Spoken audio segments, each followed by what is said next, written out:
جماعت چھٹی مضمون اردو۔ عزیز طلباء و طالبات، آج ہم تیسری کہانی پڑھیں گے،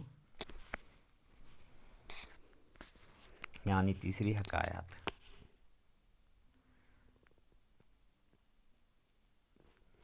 چلو آج کا موضوع شروع کرتے ہیں۔ میں نے کبھی قسمت کی خرابی یا آسمان کی سختی کی شکایت نہیں کی۔ میں نے کبھی قسمت کی خرابی یا آسمان کی سختی کی شکایت نہیں کی۔ ایک بار ایسا ہوا کہ میں ننگے پاؤں تھا اور جوتا بھی نہ خرید سکتا تھا۔ اسی غم میں کوفہ کی مسجد میں داخل ہوا۔ وہاں میں نے ایک آدمی کو دیکھا جس کے پاؤں ہی نہیں تھے۔ میں نے خدا کی نعمت کا شکر ادا کیا اور اپنے پاس جوتا نہ ہونے پر صبر کیا۔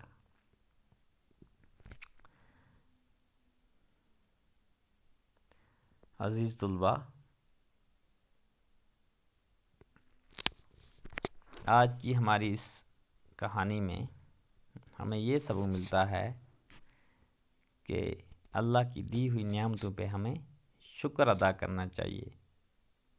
کہ دیکھو، جیسے کہ ہم نے اس کہانی میں سبق میں پڑھا، میں نے کبھی قسمت کی خرابی آسمان کی سختی کی شکایت نہیں کی۔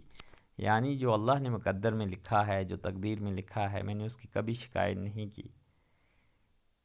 ایک بار ایسا ہوا، فرماتے ہیں کہ ایک بار ایسا ہوا کہ میں ننگے پاؤں تھا، یعنی میرے پاؤں کے اندر جوتے نہیں تھے، اور جوتا خرید بھی نہ سکتا تھا، یعنی جوتا اتنے پیسے نہیں تھے کہ جوتا خرید سکتا، اور ننگے پاؤں جا رہا تھا، بغیر جوتے کے چل رہا تھا۔ اسی غم میں کوفہ کی مسجد میں داخل ہوا، یعنی مسجد کے اندر میں داخل ہوا ننگے پاؤں، جوتا نہیں تھا پاؤں کے اندر۔ تو وہاں میں نے ایک آدمی کو دیکھا۔ جب میں وہاں پہنچا تو وہاں کس کو دیکھا؟ ایک آدمی کو دیکھا جس کے پاؤں ہی نہیں تھے، یعنی جس کے پاؤں نہیں تھے۔ تو اس کو احساس ہوا کہ میرے پاس تو جوتا نہیں ہے اور میں جوتے کے بغیر چل سکتا ہوں، لیکن اس کے تو پاؤں ہی نہیں ہیں۔ میں نے خدا کی نعمت کا شکر ادا کیا کہ اللہ تو نے مجھے تو پاؤں دیے ہیں، میں پاؤں سے چل سکتا ہوں، لیکن اس کے تو پاؤں ہی نہیں ہیں، اور اپنے پاس جوتا نہ ہونے پر صبر کیا۔ تو عزیز طلباء و طالبات، جب ہم دوسروں کو دیکھیں گے کہ اللہ نے ہم کو ان سے زیادہ نعمتیں عطا کی ہوئی ہوں گی، ہم جب دوسروں کو دیکھیں گے کہ جو ہم سے کمزور ہیں، تو ان کی بنسبت اللہ پاک نے ہمیں زیادہ نعمتیں عطا کی ہوئی ہیں، تو ہم اللہ کا شکر ادا کریں کہ اللہ نے ہمیں بہت ساری نعمتوں سے نوازا ہے۔ تو اس طرح سے شکر صبر کریں گے تو اللہ ہم سب سے راضی ہو جائے گا۔